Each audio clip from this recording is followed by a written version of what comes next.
시작했구나. 최근 경북 예천, 그러니까 경북 예천시인가요? 군이죠. 경북 예천시 대심리라는 곳이 있대요. 이 대심리에서 삼국시대, 초기 삼국시대 이래, 저는 저 말 싫어합니다. 원삼국시대라는 말 안 씁니다. 일본 놈들이 쓰기 시작한 그런 말들을 우리가 왜 써? 삼불 김원령 선생이 아무것도 모르고 쓰기 시작한 그런 원삼국시대, 아주 한국사를 몰 역사적으로 모는 이런 용어는 퇴출해 버려야 됩니다. 이른바 초기 삼국시대 이래 삼국시대에 걸쳐서 만들었다고 추정이 되는 무덤을 발굴을 했어요. 성민문화재연구원에서 조사를 했는데, 이 예천 대심리라는 곳에 요번에 이들 무덤을 찾은 데는 예천군에서 도로를 내기로 했던데요. 그러니까 도로를 내기로 하고 뭐 이렇게 문화재 지표 조사를 벌였겠죠, 그죠? 그랬더니만 여기는 뭐 유적이 있을 곳이다 라고 해갖고, 지난 4월에는 시굴 조사를 한번 했었고, 그래서 거기에서 유적이 있는 것으로 드러났으니까 이걸 본발굴을 하자 그래갖고 이번에 본발굴을 실시를 했던 모양이야. 근데 지금 끝났는지 안 끝났는지 모르겠어. 최근에 이게 성림문화재연구원하고 저하고 사이가 안 좋아. 특히 박광렬하고 사이가 안 좋아. 그래갖고 여기는 내가 연락도 잘 안 해. 근데 이거 최근에 여기 예천 대심리 유적을 발굴을 했더니만 이 삼국시대 고분 몇 개가 나왔어요. 몇 개가 나왔는데 여기에 대해서 발굴 성과를 한번 소개를 해보도록 하겠어요. 이에 대해서는 최근에 경북일보라든지 여기 경북 지역 있잖아요. 경북 지역 언론 매체들이 한두 군데 정도 소개를 했더라고요. 소개를 했는데 그 자료를 좀 더 상세한 자료를 제가 입수를 해서 지금 정리를 해봤습니다. 요 말씀드리는 이 자료는 지금 블로그에다가도 올려놨으니까 이 방송이 끝나고 나면 요거 한번 보시죠.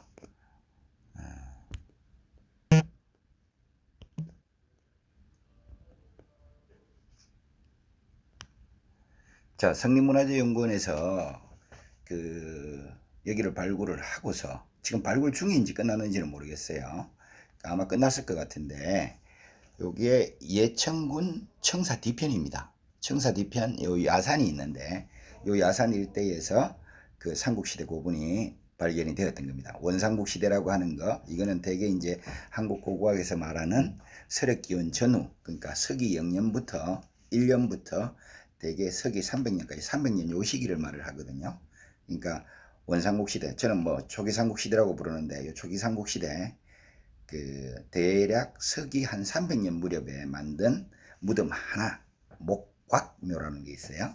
이 목곽묘 한 개하고, 그 다음에 삼국시대 무덤을 요게 어떻게 쳐야 되는지 모르겠는데, 크게 삼국시대 무덤 대개 6세기, 그러니까 서기 한 500년 무렵, 요때 무렵 신라시대 고분이겠죠. 이때야 뭐 당연히 신라시대 무덤 2개를 찾았어요. 그래서 총 무덤으로 치면, 명백한 무덤으로 치면 3곳, 그러니까 삼국시대 무덤이 서기 500년 무렵에 만든 무덤이 2개, 그 다음에 서기 300년 무덤, 300년 무렵에 초기 삼국시대 요 무덤 하나, 이렇게 찾았어요. 근데 무덤 양식은 좀 다릅니다. 서기 300년 무렵 이른바 원삼국시대 혹은 초기 삼국시대에 만든 무덤은 목곽묘라고 해갖고 목관을 안치를 하고 다시 이중관을 안치를 합니다. 이걸 곽이라고 하는데, 이런 것을 곽을 쓴 무덤을 목곽묘라고 하는데, 이 목곽묘가 하나 발굴이 됐고, 그 다음에 삼국시대 무덤은 돌방무덤입니다. 석실분 해갖고 돌을 쌓아서 이렇게 돌방을 이렇게 만들고 그 안에다가 시신을 안치를 했던 겁니다. 자, 이렇게 발굴이 되었는데, 자, 뭐 위치가 이렇게 되는 거고, 근데 이게 중요합니다. 이게 핵심입니다. 여기 보시면 연두색 이렇게 표시된 부분이 대략 서기 한 500년 무렵 신라시대의 석실군입니다. 보시다시피 돌하고 자갈 이런 것들이 쭉 도면으로 표시가 되고 있죠, 그죠? 그러니까 이런 돌을 쌓아서 돌방을 만들었다고 해갖고 석실군이라고 하는데, 잘 보시면 이 2개는 이렇게 서로 잇대어 있죠, 그죠? 이 떼어 있는데 이 큰 쪽 부분, 이 큰 쪽 부분, 오른쪽 아래쪽 부분, 이 큰 쪽 부분이 당연히 주된 봉분이겠죠. 그죠? 이 넘버 원이 묻힌되고, 그 다음에 그 동북쪽, 그 상단 왼쪽 위편으로 있는 작은 이게 타코바타 모양으로 생긴 저거는 그 여기에 딸린 무덤일 가능성이 많아요. 실제로 보니까 발굴을 해보니까 그렇대요. 그 다음에 그 오른쪽 귀퉁이 쪽으로 이게 분홍색 표시 하나 좀 보이는 게 있잖아요. 그죠? 요게 이제 서기 300년 무렵에 만든 그 목곽묘입니다. 그래서 이런 것들이 발견이 됐고, 그 다음에 이 그 연두색 그 밑에 쪽에 보면 옹관이라고 해서 이게 보이시는지 모르겠어요. 그 동무덤이에요. 그 장독대로 무덤을 쓴 게 있습니다. 그래서 이런 식으로 지금 발굴이 됐고, 그 다음에 이 맨앞유구라고 해갖고 이게 참 발굴단에서 표현을 이상하게 해놨어요. 이 삼국시대 석실묘에 딸린 그 부장시설, 그 껴묵거리 공간으로 두 군데가 발견이 되었어요. 그걸 이제 맨앞유구라고 했는데, 맨앞유구라고 하면 표현 자체가 잘못된 거죠. 왜 잘못됐는가 하면 맨앞, 이 무덤들이 전부 맨앞이잖아요. 시신도 맨앞을 하고, 그 다음에 저거 뭐죠? 유물도 맨앞을 하고 다 맨앞유구인데, 자기들로서는 고민을 했을 텐데 이 맨앞유구라고 표시를 했더라고요. 뭐 제가 보건대는 유물 부장칸 이 정도로 표현하는 게 맞을 것 같은데, 어쨌든 자기들은 그 맨앞유구라고 표현을 했는데 이 맨앞유구가 두 군데서 발견이 되었던 겁니다. 그 다음 위에서 공중에서 내려다보면 이렇게 돼 있어요. 이렇게 중심에서 보면 이게 돌무더기 아래 위로 있잖아요. 이게 삼국시대 석실분이고, 그 오른쪽 편으로 약간 군뱅이 같이 기어가는 흔적이 있는데 이것이 서기 300년 무렵의 목곽묘입니다. 그 다음에 자, 이걸 구체적으로 보면 그 원삼국 시대 이른바 1호 목곽묘라고 하는 거, 요거는 그 땅을 팔 때 어떻게 파서 이렇게 묘 구덩이를 구성을 했는가 하면 단면 U자형으로 이렇게 땅을 파고 이렇게 목곽을 안치를 하고, 그 다음에 목관을 안치를 또 했겠지만 목관은 이렇게 확실히 드러나지는 않았대요. 자, 이런 형식으로 지금 되어 있습니다. 아까 보셨죠? 저 왼쪽 위편으로 보는 게 돌무더기가 바로 삼국시대 석실묘이고, 그 오른편으로, 오른벽 아래쪽으로 이 귀퉁이에 그 바로 그 이런 식으로 그 구유 모양으로 땅을 판 그 초기 삼국시대 목곽묘가 이렇게 발굴이 되었어요. 이렇게 보시면 화면 기준으로 보면 위쪽에, 그죠? 유물 부장칸, 껴묵거리 공간을 따로 마련을 했죠. 그죠? 이렇게 따로 마련을 하고, 여기 보시면 이런 식으로 그 토기 두 점하고 이런 것들을 안치를 했던 겁니다. 여기는 철기도 나오고 그랬던 모양이에요. 그 다음에 이번에 발굴된 것 중에서 그 주축을 차지하는 게 바로 삼국시대 1호 석실묘라는 건데, 1호 석실묘가 이렇게 생겼어요. 대개 봉분 기준으로 하면 지름이 한 21m, 너비는 16m 정도 되는 약간 타원형에 가깝대요. 근데 여기 그 봉토 안쪽에 보니까 옹간묘 한 기가 배장묘, 그러니까 딸린 무덤으로 조성이 됐대요. 그 다음에 봉토 서쪽하고 북서쪽에 각각 그 두기 맨앞유구, 아까 말씀드린 이 맨앞유구라고 해서 껴묵거리 공간을 따로 이렇게 마련을 한 거예요. 이 껴묵거리 공간에서는 보니까 당경호라고 해서 목이 짧은 항아리들을 이렇게 안치를 했던 거예요. 뒤에서 사진으로 보실 겁니다. 자, 요거 삼국시대 석실묘는 이렇게 돼 있어요. 여기 보시다시피 이 아래쪽이 주축 무덤이고 위쪽이 딸린 무덤이에요. 자, 이런 식으로 이거는 개석이라고 해갖고 무덤 그 석실의 덮개돌을 이렇게 덮었던 겁니다. 이런 돌무더기로 큰 돌로 덮었던 거예요. 그 다음에 여기 보시면 그걸 드러내고 이 내 쪽을 안쪽을 이제 조사를 들어간 겁니다. 보시다시피 이미 그 조사 이전에 이미 무덤 상부는 다 날아가 버렸어. 봉분도 날아가 버리고, 그 다음에 석실 위쪽에 지붕 부분도 다 날아가 버리고, 결국은 바닥만 남았던 거예요. 뭐 농사를 짓다가 어쩌다가 저쩌다가 다 파괴가 돼 버린 거죠. 그 다음에 여기 이제 양쪽에 파내고 가운데 부분에 이렇게 잔자갈이 이렇게 깔린 부분이 있죠. 그죠? 일렬로 잔자갈이 깔린 부분. 요거를 시상대라고 해서 말 그대로 시체를 넣은 목관을 올려두던 부분입니다. 근데 이것이 이번에 조사 결과 보니까 1차, 2차, 3차 크게 세 가지 토층으로 이렇게 구분이 된대요. 이 저 시상대가. 저는 이게 시상이 이렇게 구분되는지 모르겠어요. 같은 그 시상대를 계속 쓸 것 같은데 어쨌든 조사단에서는 그렇게 추정을 했더라고요.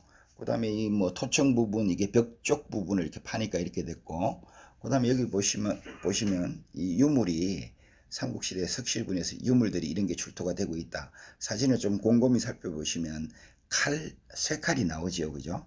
이런 것들을 발견을 했다. 그 다음에 여기 보시면 요것들은 이제 그 석실의 그 돌방 무덤의 돌방의 벽체들, 돌로 쌓은 부분들, 이걸 이렇게 상세히 좀 본 겁니다. 그 다음에 요 밑에는 이 그 무덤 주변으로는 지금도 우리 그 무덤을 만들 때 배수구를 겸한 이런 또랑을 내거든요. 이걸 주구라고 고고학자들이 이렇게 표현을 하는데, 두루주자에다가 도랑구자를 써서 주구라고 합니다. 예, 고고학자들이 만들어낸 말이에요. 실제 옛날에 쓰이던 말은 아닙니다. 이거 주구라고 하는 거는. 이제 만들어낸 말인데, 저 봉분 주변으로 삥 둘러서 이렇게 배수를 위한 또랑을 마련을 했어요. 요거는 이제 주구라고 하는데, 이 주구가 발견이 되었던 겁니다. 그 다음에 이거 아까 보셨다시피 이 삼국시대 1호 석실분 안에는 이 옹간묘, 작은 옹간묘가 하나 발굴이 되었는데, 자, 옹간은 보시다시피 그 옹간 두 개를, 아가리를 이렇게 마주보게 이렇게 했던 거예요. 하나는 덮개를 쓰는 거고 하나는 몸체를 쓰는 거죠, 그죠? 근데 이 안쪽에서는 별로 이렇다 할 만한 유물이 없대요. 그 다음에 아까 말씀드렸다시피 이 그 삼국시대 1호 석실분에는 이 매납유구라고 해서 그 토기 같은 이런 부장품, 껴묵거리를 그 묻은 싯을 두 곳이, 구덩이가 두 곳이 발견되었어요. 이걸 매납유구라고 했어요. 이 성림문화재연구원 조사단에서는 매납유구 1호, 2호 이런 식으로 이름을 붙여갖고 구분을 했는데, 자, 이거 매납유구 아까도 말씀드렸다시피 무덤 자체도 매납유구잖아요. 그래서 이 용어 나중에 발굴보고서 만들 때는 바꿔야 됩니다. 이 매납유구라고 이렇게 써놓으면 안 돼요. 근데 어쨌든 1호 매납유구에서 보시다시피 요 토기 세 점을 나란히 놓았는데 대신 세웠죠, 그죠? 세웠죠. 여기 안에 무슨 뭐 제사 음식 같은 거 넣어놨을 거예요. 뭐 안 봐도 뻔해요. 그 다음에 2호 매납유구에는 보면 이 항아리를 옹인지 대옹인지 모르겠는데 이걸 보다시피 누인 상태로 이렇게 한 점을 안치를 했어요. 이거는 매납유구가 아닌 것 같아. 그냥 매납유구가 아니고 그냥 토기를 갖다 박은 거야. 토기를 갖다 박은 거지. 이게 무슨 매납유구야. 이 위에 것도 1호 매납유구도 토기를 그냥 갖다 박은 거예요. 이때 그 무덤을 조성을 하면서 그 주변으로 토기를 군데군데 박아두잖아요. 그것이 무슨 매납유구인지 모르겠네. 그 다음에 아까 그거 보시다시피 이 1호 석실분에는 위에 보면 그 작게 딸린 무덤 하나, 석실분이 하나 더 있어요. 요걸 2호 석실분이라고 이름을 붙였더라고요. 발굴단에서는. 자, 이런 식으로 생겨 먹었습니다. 군뱅이처럼 이런 식으로. 근데 여기에는 토기가 좀 많이 나왔죠, 그죠? 그 다음에 여기는 이제 횡구식 석실분이라고 해갖고, 여기는 무덤으로 통하는, 안쪽으로 통하는 따로 길을 안 만들고 그냥 대문만 만들었어요. 대문, 요 대문을 횡구라고 하는 건데, 요 횡구 부분에 흙을 쬐뜨리면 이런 식으로 되어 있습니다. 자, 이번 조사 성과를 정리를 하면 이렇고요. 그 다음에 여기에 대해서 그러면 이 조사는 왜 이래 중요하냐라고 했을 때, 솔직히 제가 봐서는 그렇게 중요성을 부각할 만한 부분이 뭐가 있는지 사실은 모르겠어요. 조사단 발표대로라면 그 3차에 최소 3차에 걸친 추가장이 있었다 그러거든요. 그러니까 첫 번째로 사람이 죽고 나중에 어느 시점에 또 다른 사람이 죽어갖고 또 다른 사람을 집어넣고 그 다음에 세 번째로 또 사람을 집어넣고 이런 식의 그 세 차례에 걸친 이게 저 매장이 있었다라는데, 이런 매장들은 석실분에 들어가면 그냥 빠졌거든요. 그 다음에 이 구조라는 형식에서, 무덤 구조라는 형식에서 아까 보시다시피 삼국시대 석실분은 1호분, 2호분이 누가 봐도 딸린 무덤인데, 이런 배장모 형식 이런 것들이 나름대로 좀 의미를 둘만더 해요. 그러면 이거는 뭐 빤하죠. 여기에 묻힌 사람들은 일가족이겠죠, 그죠? 그죠? 뭐 예컨대 부부가 처음에 묻혔을 때고, 그 다음에 그 아들이라든지 이런 사람들이 나중에 추가로 들어갔을 테고, 그 다음에 저쭉 딸린 무덤에는 뭐 여기 일가부치와 관련되는 또 어떤 누군가가 또 추가로 묻혔겠죠, 그죠? 그래서 이런 식으로 뭐 저 형식을 볼 수 있는데, 그 목광묘는 여기 보시다시피 3세기 말에서 4세기 초, 그러니까 서기 대개 300년 무렵으로 봤어요. 300년 무렵으로 보고, 그 다음에 삼국시대 그 석실부는 그 최종 사용 시기는 6세기 초, 그러니까 500년대 초반 이러니까, 그러니까 이 최종으로 그냥 가장 마지막으로 묻힌 시기를 500년대 초반으로 봤으니까 이게 되게 서기 500년 무렵에 이렇게 만든 신라시대 무덤이라고 보면 되죠. 여긴 근데 뭐 신라시대 무덤이라는 표현을 안 썼네요. 이쪽은 이 당시에 서기 300년에도 이미 신라시대 영역, 신라의 영역으로 들어갔어요. 뭐 자꾸 이렇게 자꾸 딴소리들 하는지 몰라. 이번에 발견된 것들 다 신라 무덤이에요. 목광묘도 그렇고 다 신라 무덤이지. 지들이 신라를 우습게 보니까 자꾸 이상한 소리들을 해야 되지. 이때 이 당시 예천은 이미 완전한 신라 영역, 서기 300년 무렵이면 이미 그 전에 다 들어갔어, 신라에. 뭘 자꾸 헛소리들 해야 돼. 그러니까 이번에 발굴된 것들은 삼국시대 신라시대에 그 신라가 신라시대 지방에 만든 그 지방 유력층의 무덤이겠죠. 다시금 말씀드리지만 이러한 무덤을 만든다는 것 자체가 지금 기준으로 하면 상위 10% 내지 혹은 5% 이내에 들어가는 사람들만 무덤을 만들고, 그 나머지 대부분의 사람들은 뭐였냐? 지 엄마 아버지 다 거적대기로 갖다가 산에다 버렸다고 말을 했죠. 자, 그 예천 대심리 고분군 그 발굴 성과를 간단히 소개를 했습니다. 지금 말씀드린 것은 제 블로그에 소개를 해놨으니까 이걸 따로 또 링크를 걸겠습니다. 페이스북에다가. 그러면 차분하게 한번 읽어보시기 바랍니다.